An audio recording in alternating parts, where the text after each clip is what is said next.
3/4 of Jacqui's lifetime has been spent teaching and in the corporate world. She now gets her hands dirty and plays in clay. She returned to one of her passions after almost 40 years and can't help but wonder what her life would have been like if she'd kept at it back then. But in a way, she was kind of glad she didn't, because coming back to it after so long is just like discovering it all anew. And so every morning she finds herself in her studio playing in the mud. You need to centre the clay, but the clay also centres you. She says she's never been so happy.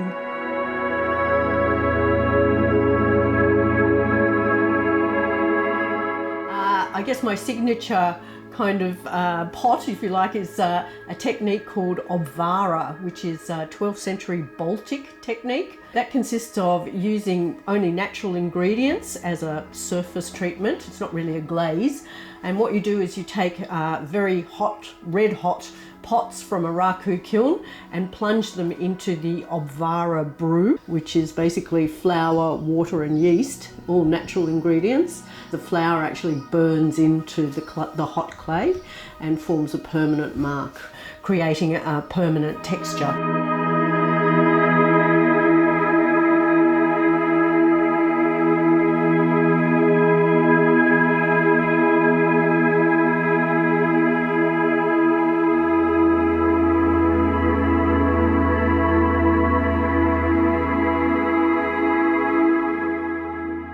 Another technique that I really enjoy doing is a technique called raku pottery. It means that you coat the pot with slip and then with glaze. You put it in a raku kiln, pull it out when it's very hot. You put it in a rubbish bin, a reduction bin, filled with sawdust or other combustible materials. And the sawdust, of course, ignites, but because there's not a lot of oxygen in the bin, it smoulders.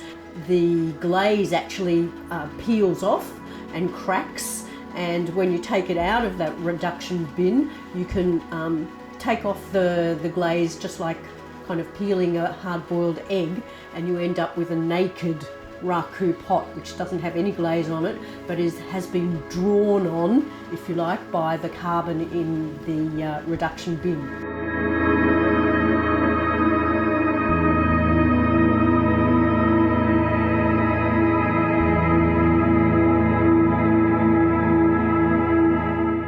Jacqui is delighted to facilitate obvara workshops, and she fires her obvara kiln at least every couple of weeks, so there is always something new for sale.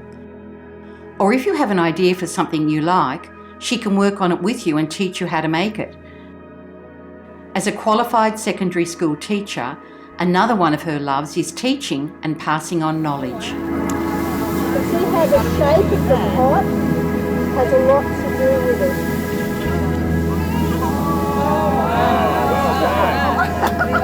Happy with that one? Nice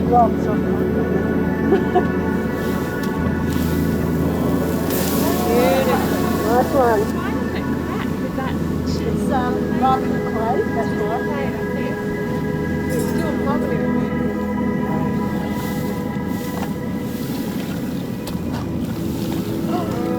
Different one again. Look at the orange one. Look at that one. Now, unfortunately, Rebecca, I think your lid